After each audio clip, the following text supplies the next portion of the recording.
لله وكفى وسلام على عباده الذين اصطفى. أما بعد فأعوذ بالله من الشيطان الرجيم. بسم الله الرحمن الرحيم.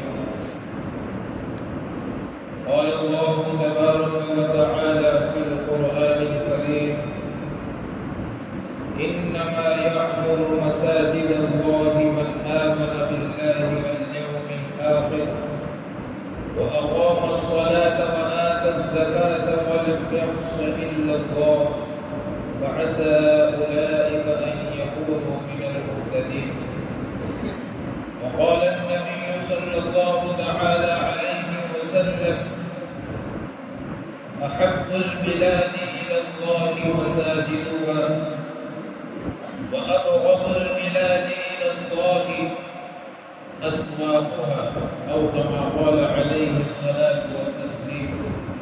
صدق الله العظيم وصدق رسوله النبي الكريم، ونحن على ذلك لمن الشاهدين والشاكرين، والحمد لله رب العالمين. واجب الاحترام علماء کرام، عزیز طلباء اور میرے دینی بھائیوں اور بزرگوں، آج کی اس مجلس میں مجھے جس عنوان پر بات کرنی ہے وہ ہے مساجد کی اہمیت۔ آج ہمارے دلوں سے مسجدوں کی اہمیت نکل چکی ہے۔ مساجد میں ہمیں کیا کام کرنے چاہیے اور کیا کام نہیں کرنے چاہیے، اس پر گفتگو ہوگی۔ قرآن کریم میں اللہ تبارک و تعالی نے یہ بیان فرمایا: انما یعمر مساجد اللہ من آمن باللہ والیوم الآخر، کہ اللہ کے گھر کو، مساجد کو ایمان والے آباد کرتے ہیں۔ ایمان والے کون ہیں؟ جو نماز پڑھتے ہیں، روزہ رکھتے ہیں، حج ادا کرتے ہیں، زکوٰۃ ادا کرتے ہیں، یہ ہے ایمان والے۔ تو ایمان والوں کی صفت خالق کائنات اللہ رب العزت نے یہ بیان فرمائی کہ ایمان والے اللہ کے گھروں کو آباد کرتے ہیں۔ وَلَمْ يَخْشَ إِلَّا اللَّهُ، اور فرمایا اللہ کے سوا کسی سے نہیں ڈرتے، یعنی اللہ کے گھر میں اللہ کی جو بھی عبادت بجا لاتے ہیں، اس عبادت کو بجا لانے میں کسی کے اعتراض کی، کسی کے طعن و تشنیع کی پرواہ نہیں کرتے۔ وہ کیا کہے گا، یہ کیا کہے گا، وَلَمْ يَخْشَ إِلَّا اللَّهُ، صرف اللہ سے ڈرتے ہیں، کسی سے نہیں ڈرتے۔ یہ ایمان والوں کی صفت ہے۔ بہرحال میرے دوستوں بزرگوں، ہر مذہب میں، دنیا کا کوئی بھی مذہب ہو، ہر مذہب میں ایک علامت ہوتی ہے، ایک پہچان ہوتی ہے، ایک شعار ہوتا ہے جس سے اس دین کی پہچان ہوتی ہے۔ اسی طرح مذہب اسلام کی پہچان یہ مساجد ہے۔ بہت سارے شعار ہیں مذہب اسلام کے، اس میں سے ایک یہ مسجد ہے۔ مسجد اسلام کا شعار ہے، مسجد اسلام کی علامت ہے، مسجد اسلام کی پہچان ہے۔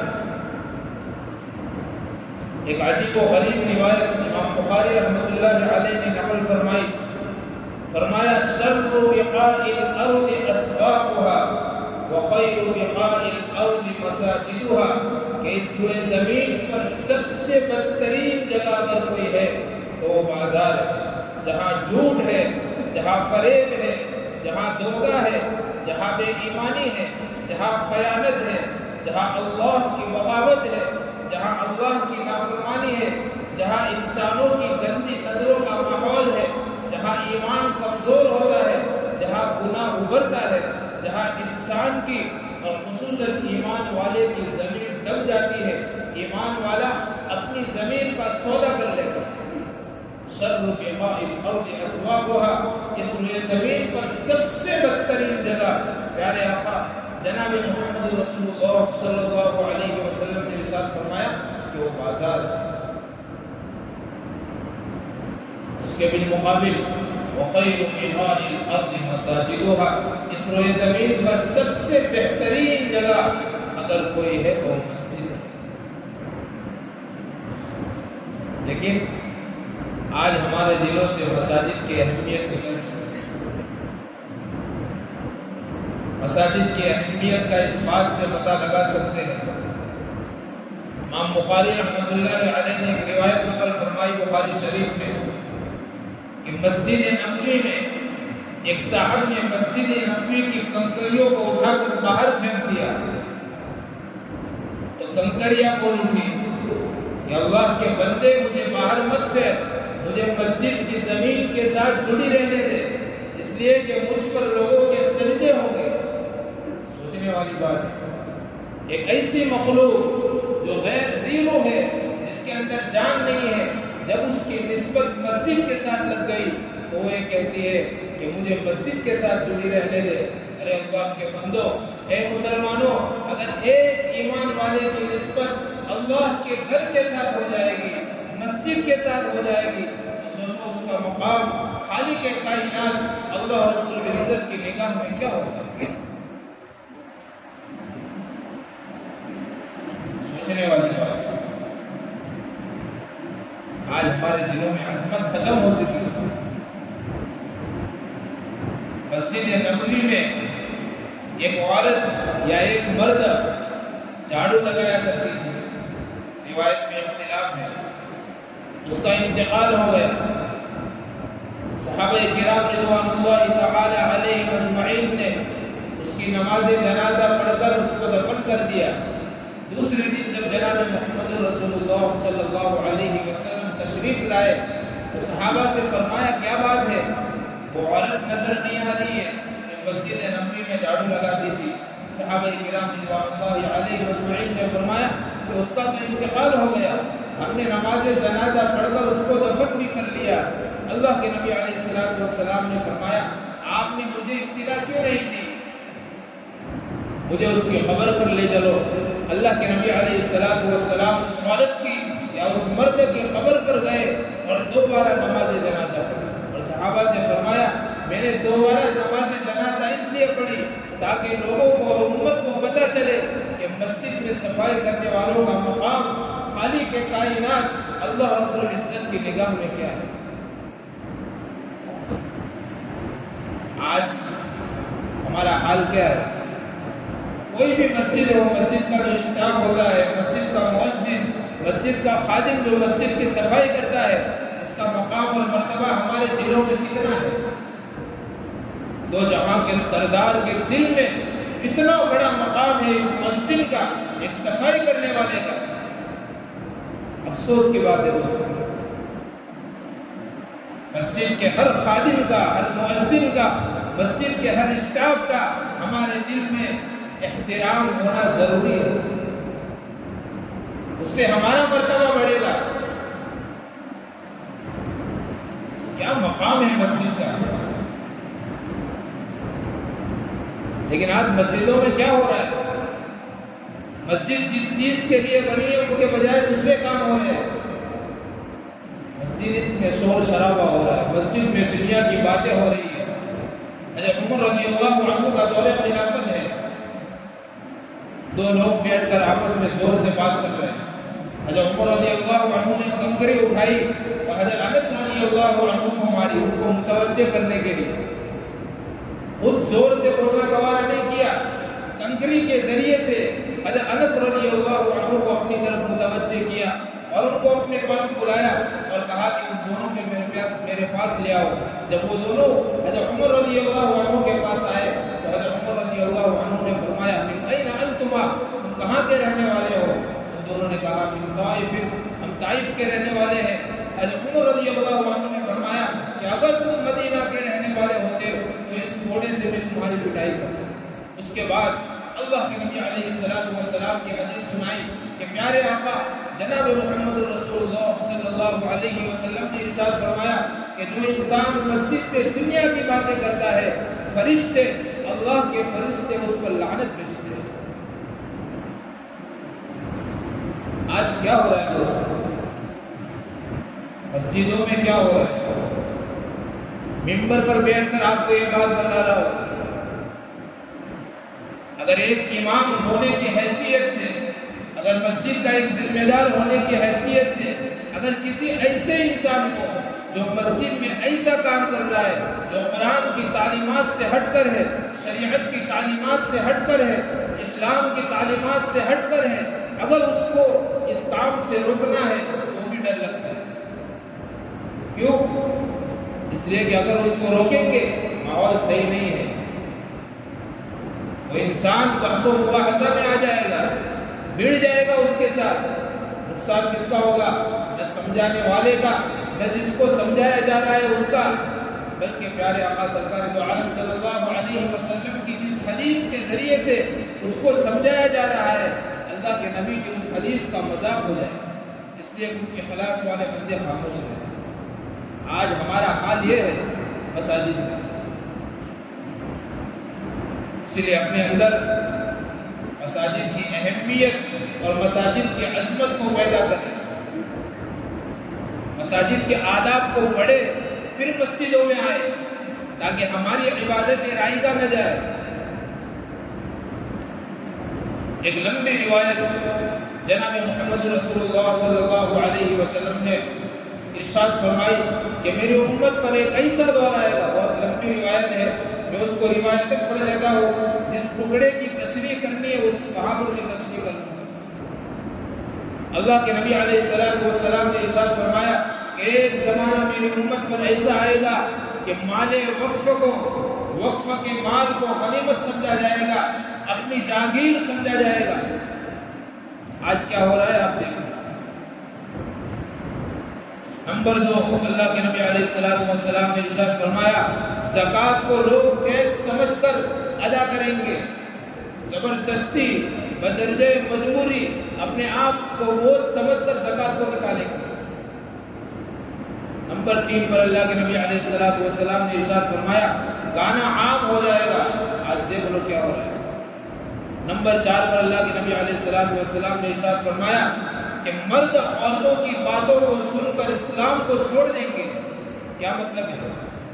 اسلام کے اصول، اسلام کے ضوابط، اسلام کے قانون اور لوگوں مرد عورتوں کی باتوں کو سن کر چھوڑ دیں گے۔ آج کیا ہو رہا ہے؟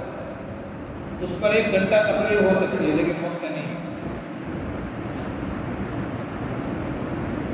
نمبر 5 پر اللہ کے نبی علیہ السلام نے ارشاد فرمایا اقا امہ وعقا ابوہ، وہ ماں جس نے اس کو 9 مہینے اپنے پیٹ میں رکھا اور بڑی قربانیوں کے بعد، بڑی مشقتوں کے بعد اس کو جنم دیا، جنم دینے کے بعد اس کو 2 سال 2.5 سال تک اپنے آغوش میں دودھ پلایا، وہ ماں جس نے اس کی تربیت کی، وہ ماں جس نے اس کو شادی کی دہلیز تک پہنچایا، اس ماں کو وہ لات مارے گا۔ وَعَقَّ أُمَّهُ، یہ حدیث کے الفاظ ہیں۔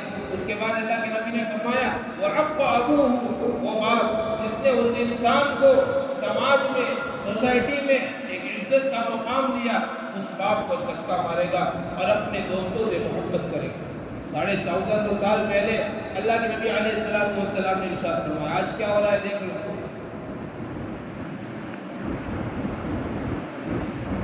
نمبر 6، اللہ کے نبی علیہ السلام نے ارشاد فرمایا لعن آخرهم اولهم، امت کا پچھلا طبقہ امت کے اگلے لوگوں پر لعن تان کرے گا، امت کے اگلے لوگوں پر اعتراض کرے گا۔ آج دیکھ لو، کوئی صحابہ کے بارے میں اپنی گندی زبان کھولتا ہے، کوئی تابعین تابعین کے بارے میں اپنی گندی زبان کھولتا ہے، کوئی اولیاء عظام اور اکابرین کے بارے میں اپنی گندی زبان کھولتا ہے، کوئی کہتا ہے میں مفتی رشید احمد گنگوہی کو نہیں مانتا، کوئی کہتا ہے میں قاسم نانوتوی کو نہیں مانتا، کوئی کہتا ہے میں حکیم الامت مجدد الملت مولانا اشرف علی تھانوی کے علم کو تسلیم نہیں کرتا، کوئی کہتا ہے میں پیران پیر دستگیر شیخ عبد القادر جیلانی کی ولایت کو تسلیم نہیں کرتا، کوئی کہتا ہے میں خواجہ معین الدین چشتی کو نہیں مانتا، کوئی کہتا ہے میں خواجہ نظام الدین اولیاء کو نہیں مانتا۔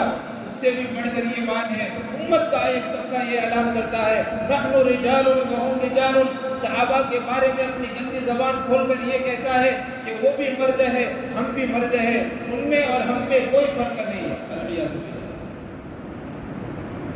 یہ حال ہے امت کا۔ نمبر 7 پر اللہ کے نبی علیہ السلام نے ارشاد فرمایا امت کے حکمران، امت کے قائدین، امت کے لیڈر بے وقوف ہوں گے، ان میں عقل نام کی کوئی چیز نہیں ہوگی، وہ اپنے آپ کو بڑا سمجھیں گے حالانکہ لوگوں میں ان کا مقام کوئی نہیں ہوگا۔ سمجھ جاؤ آج اقتدار کی کرسی پر بیٹھنے والوں کا حال کیا ہے، اس پر میں بیان نہیں کرتا ورنہ میرا بیان سیاست کی نظر ہو جائے۔ نمبر 8 پر اللہ کے نبی علیہ السلام نے ارشاد فرمایا شراب اتنی عام ہو جائے گی کہ اس کے پینے کو لوگ گناہ ہی نہیں سمجھیں گے۔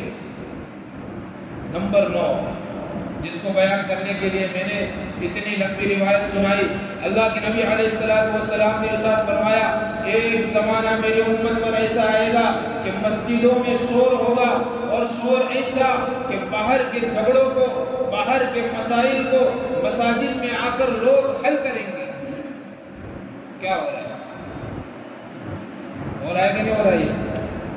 آج لوگ باہر کے جھگڑوں کو، باہر کے مسائل کو مسجد میں آ کر پنچایت لگا کر حل کرتے ہیں۔ یہ اللہ کے نبی علیہ السلام کی پیشن گوئی ہے۔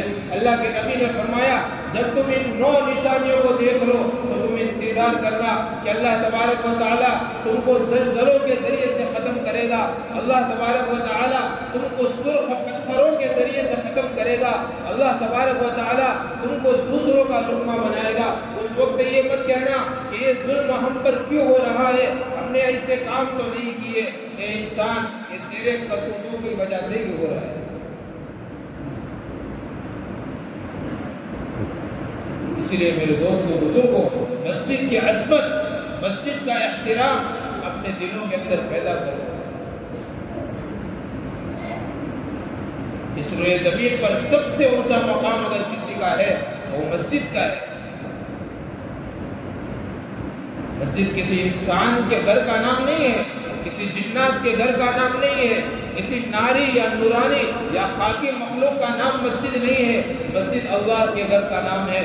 روایتوں سے پتہ چلتا ہے کہ جب اس روئے زمین پر، اس روئے زمین کو کعبۃ اللہ سے بچھایا گیا، اس پورے روئے زمین، جب سورج مشرق کی بجائے مغرب سے طلوع ہوگا، جب ستارے بے نور ہو جائیں گے، جب آسمان ریزہ ریزہ ہو جائے گا، جب زمین پھٹ جائے گی، جب پہاڑ روئی کی طرح اڑنے لگیں گے، جب حاملہ عورتیں اپنے حمل کو گرا دے گی، اور جب سمندروں کو بھڑکا دیا جائے گا، اور جب دودھ پیتے بچے کو اپنی ماں چھوڑ دے گی، اور جب قیامت قائم ہو جائے گی اور دنیا کا نظام درہم برہم ہو جائے گا، اس وقت ایسے عجیب و غریب حالات میں بھی یہ مساجد اپنی شان و شوکت کے ساتھ باقی رہے۔ جب سب کچھ زمین، پوری زمین مٹی کا ڈھیر بن جائے گا، اس وقت یہ مساجد اپنی شان و شوکت کے ساتھ باقی رہے گی۔ اللہ تبارک و تعالیٰ اس روئے زمین کی ساری مساجد کو کعبۃ اللہ سمیت جمع کر کے جنت کا حصہ بنا دے گا۔ یہ ہے مسجد کا مقام۔ سوچنے والی بات ہے دوستوں، آج ہمارے دلوں میں مسجد کی عظمت نکل گئی۔ مساجد یہ اسلام کے مراکز ہے، مساجد سے ملت کی پہچان ہوتی ہے، مساجد جنت کے باغات ہے، مساجد نزول رحمت کے مراکز ہے، مساجد سے اتحاد و اتفاق کا درس دیا جاتا ہے، مساجد سے نیکی اور خیرخواہی جنم لیتی ہے، مساجد سے فتنہ اور شر اور فساد ختم ہوتا ہے۔ جہاں مساجد نہیں ہوگی وہاں لڑائی جھگڑے ہوں گے، جہاں جہاں مساجد نہیں ہوگی وہاں فتنہ فساد ہوگا، جہاں مساجد نہیں ہوگی وہاں امن اطمینان اور سکون نام کی کوئی چیز نہیں ہوگی، جہاں مساجد نہیں ہوگی وہاں نہ جان محفوظ ہوگی، وہاں نہ ایک ایمان والے کا ایمان محفوظ ہوگا۔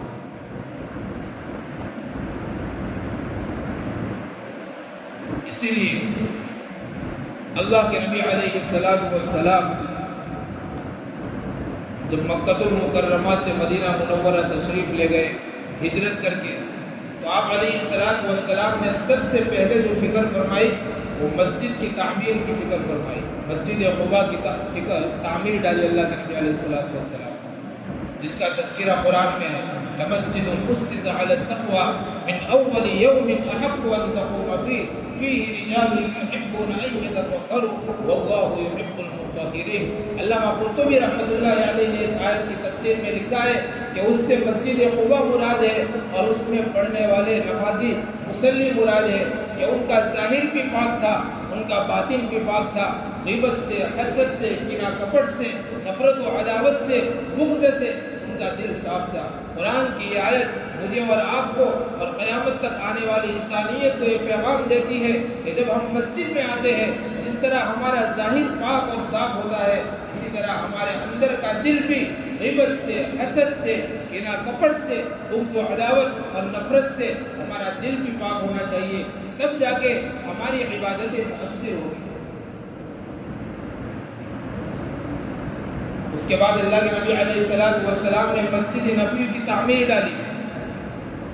یہی مسجد نبوی اللہ کے نبی علیہ السلام کی یہ اسلام کا مرکز بھی تھا، جہاں سے جماعتیں بن کر روانہ ہوتی تھی، یہ ایک خانقاہ بھی تھی جہاں سے لا الہ الا اللہ کی صدائیں بلند ہوتی تھی، یہی مسجد نبوی ایک مدرسہ بھی تھا جہاں تعلیم و تعلم کا درس دیا جاتا تھا، یہی مسجد نبوی دارالاقامہ بھی تھا جہاں صحابہ کرام رضوان اللہ علیہ مجمعین آرام فرمایا کرتے تھے، یہی مسجد نبوی قید خانہ بھی تھی جہاں کبھی کچھ لوگوں کا علاج بھی ہو جایا کرتا تھا، اور یہی مسجد نبوی ایک شفا خانہ بھی تھا کہ اگر کوئی بیمار ہوتا تو ایک طرف چھوٹا سا حجرہ بنا لیا جاتا تاکہ اس کی عیادت بھی ہوتی رہے اور اس کا علاج بھی ہوتا رہے۔ ہمیں مسجدوں میں کیا کام کرنے ہیں؟ اللہ کے نبی علیہ السلام نے اس مسجد سے اعمال کر کے دکھائے۔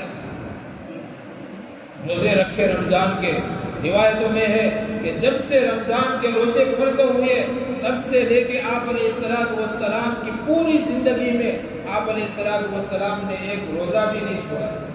صرف ایک موقع ایسا ہے جب مکہ فتح ہوا اور اللہ کے نبی علیہ السلام نکلے تو آپ علیہ السلام اونٹنی پر سوار تھے اور وہ مہینہ رمضان کا تھا، آپ علیہ السلام نے اونٹنی پر بیٹھ کر پانی فرمایا، پانی پیا اور لوگوں کو یہ پیغام دیا کہ سفر میں روزہ نہ رکھنے کی اللہ کی طرف سے اجازت ہے۔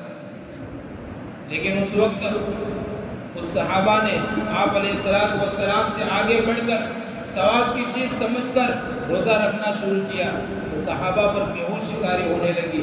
اللہ کے نبی علیہ السلام نے فرمایا کہ اللہ کی طرف سے روزہ نہ رکھنے کی اجازت ہے، اس کے باوجود روزہ رکھ کے اپنے آپ کو مشقت میں ڈالنا یہ کوئی سمجھداری کی بات نہیں ہے، کوئی عقل مندی کی بات نہیں ہے۔